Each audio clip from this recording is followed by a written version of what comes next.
Shalom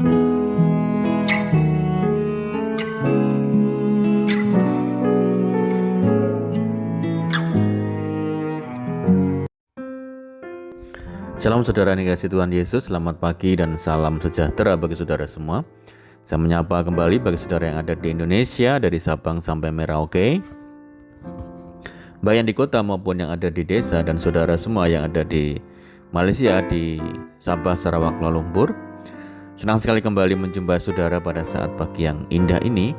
Kiranya damai sejahtera dan sukacita Roh Kudus melimpah dalam hati dan kehidupan saudara semua, dan kiranya saudara semua dalam keadaan sehat selalu. Selamat datang kembali di Pokok Anggur bersama saya Yosia Krispianto. Mari saudara yang dikasihi Tuhan Yesus, sebelum kita bersama-sama merenungkan firman Tuhan, mari kita satu dalam doa. Bapa di surga, Bapa yang baik, yang penuh dengan kasih dan karunia, Bapa yang kami puji, di dalam nama Tuhan Yesus kami mengucap syukur oleh karena pertolongan dan penyertaan-Mu di sepanjang malam dalam istirahat kami, sehingga kami boleh melewati malam ini dengan penjagaan dan perlindungan daripada Tuhan. Itu semua karena berkat pertolongan Tuhan. Pada pagi ini kami kembali rindu untuk merenungkan firman-Mu ya Tuhan. Berbicaralah kepada setiap kami, urapi kami, jamah setiap hati kami, sehingga kami dapat mengerti apa yang menjadi maksud firman Tuhan. Terima kasih Tuhan, kami siap merenungkan firman-Mu hanya di dalam nama Tuhan Yesus Kristus kami berdoa. Amin. Puji nama Tuhan saudara. Baik, pembacaan firman Tuhan pada saat pagi ini terambil dari 2 Samuel pasal yang ke-16 ayat yang ke-10. Demikian bunyi firman Tuhan.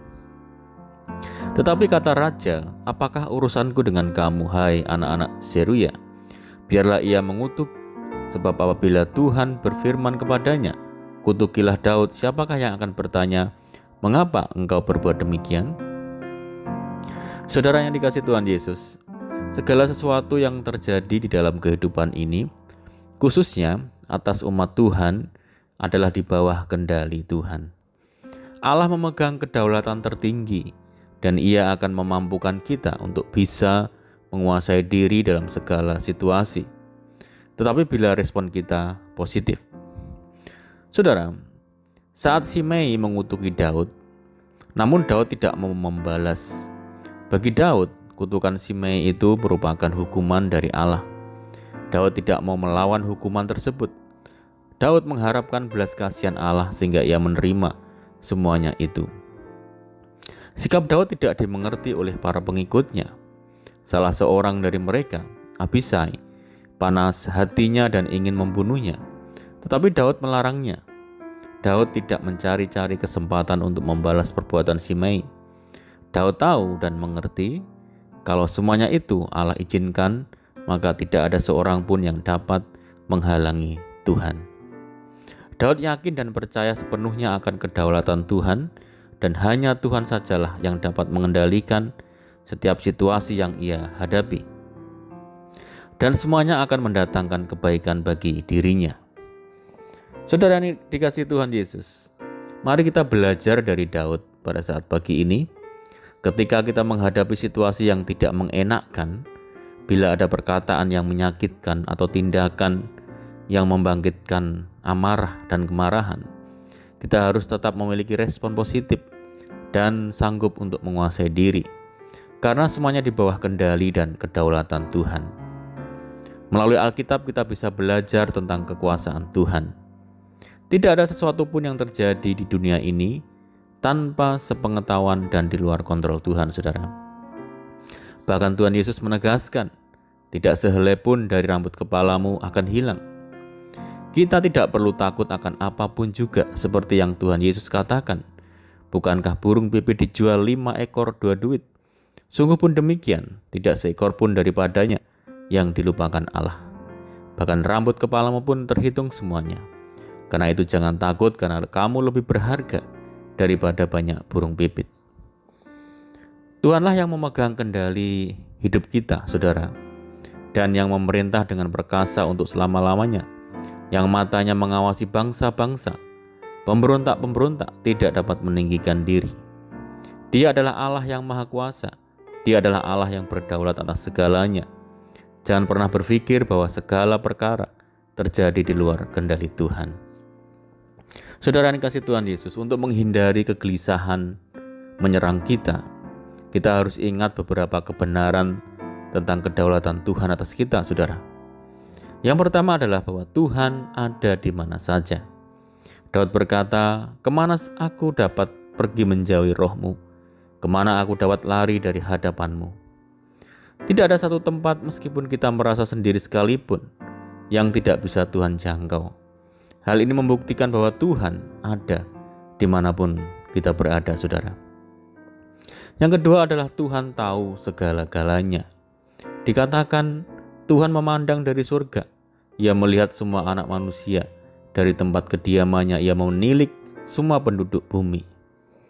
Saudara, jadi dia tahu seberapa buruknya keadaan kita, seberapa tidak enaknya perasaan kita. Karena itu jangan pernah berpikir bahwa Tuhan itu tidak peduli akan situasi yang kita hadapi. Mengapa kita harus gelisah? Kita tidak mengetahui tentang hari esok dan masa depan kita, tetapi Tuhan yang memegang masa depan itu. Tuhan tahu apapun yang akan terjadi. Dia tahu persis apa yang menjadi kebutuhan kita. Yang ketiga adalah Tuhan itu Maha Kuasa. Adakah sesuatu apapun yang mustahil untuk Tuhan? Memang bagi manusia hal ini tidak mungkin, tetapi bagi Allah segala sesuatu mungkin. Saudaraku, masihkah kita meragukan Tuhan, saudara?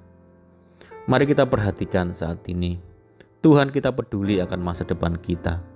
Dia sangat mengerti tiap keadaan kita, sebab Dia yang Maha Tahu. Kita harus sadar bahwa Tuhan kita Tuhan yang Maha Kuasa. Apapun Dia bisa kerjakan. Oleh sebab itu, mari kita selalu bersandar pada Tuhan. Dia selalu pegang kendali hidup kita masa kini dan di masa yang akan datang. Amin, puji Tuhan. Mari kita berdoa. Bapa di surga, Bapa di dalam nama Tuhan Yesus Kristus, bersyukur dan berterima kasih buat firman Tuhan yang menguatkan kami pada saat pagi yang indah ini, Tuhan. Kami sadar dan kami mengerti bahwa Engkau Allah yang memegang kendali atas kehidupan kami. Tuhan yang mengontrol apa yang ada di dalam dunia ini, ya Tuhan. Engkau Allah yang Maha Tahu, Allah yang Maha Kuasa, sanggup melakukan segala sesuatu. Dan Tuhan yang mengerti akan kehidupan kami satu persatu, akan kebutuhan kami. Engkau yang selalu mengerti. Untuk itu Tuhan, kami menyerahkan segenap kehidupan kami seutuhnya ke dalam tangan Tuhan. Kami serahkan kepadamu apa yang menjadi kegelisahan kami saat-saat ini, apa yang menjadi ketakutan kami, apa yang menjadi pergumulan kami. Kami percaya Tuhan mengerti, dan kami percaya bahwa Tuhan yang memegang kendali atas hidup kami masing-masing, dan Tuhan akan memberikan jalan keluar bagi setiap kami. Berikan kami damai sejahtera-Mu, sukacita-Mu atas kehidupan kami. Terima kasih. Benarkan firman-Mu saat pagi ini dalam setiap hati kami. Ajar kami melakukannya dengan penuh kesetiaan. Terima kasih Tuhan. Satu pagi ini kami menyerahkan segenap hidup kami ke dalam tangan Tuhan. Tuntun kami, bimbing kami ya Roh Kudus, sehingga kami boleh mampu berjalan di dalam segala jalan-jalan Tuhan. Sertai kami dimanapun kami berada. Berkati rumah tangga kami, keluarga, pekerjaan, usaha, pendidikan kami. Pimpin kami Tuhan, sehingga kami terhindar dari segala mara bahaya. Biarlah kehendak Tuhan yang jadi atas hidup kami. Berikan kami hati yang dipenuhi dengan sukacita surga, damai sejahtera daripada Roh Kudus melimpah atas hidup kami. Kami serahkan hidup kami ke dalam tangan Tuhan, Tuhan yang terus bekerja di dalam segala hal dalam kehidupan kami. Kami berdoa bagi setiap saudara kami yang terbaring sakit, Tuhan jamah sembuhkan. Di dalam nama Tuhan Yesus, yang menderita Tuhan berikan kekuatan, yang berputus asa Tuhan berikan jalan keluar. Berdoa bagi kesejahteraan desa kami, kota kami, daerah kami, negeri kami Indonesia. Tuhan memberkati. Terima kasih Tuhan, ini doa kami hanya di dalam nama Tuhan Yesus Kristus kami berdoa. Amin. Puji nama Tuhan, saudara, kita sudah mendengarkan firman Tuhan. Saya percaya saudara semua diberkati. Mari tetap bersukacita di dalam Tuhan. Sampai jumpa di renungan berikutnya. Saya ucapkan selamat pagi, selamat beraktivitas. Tuhan Yesus memberkati. Haleluya.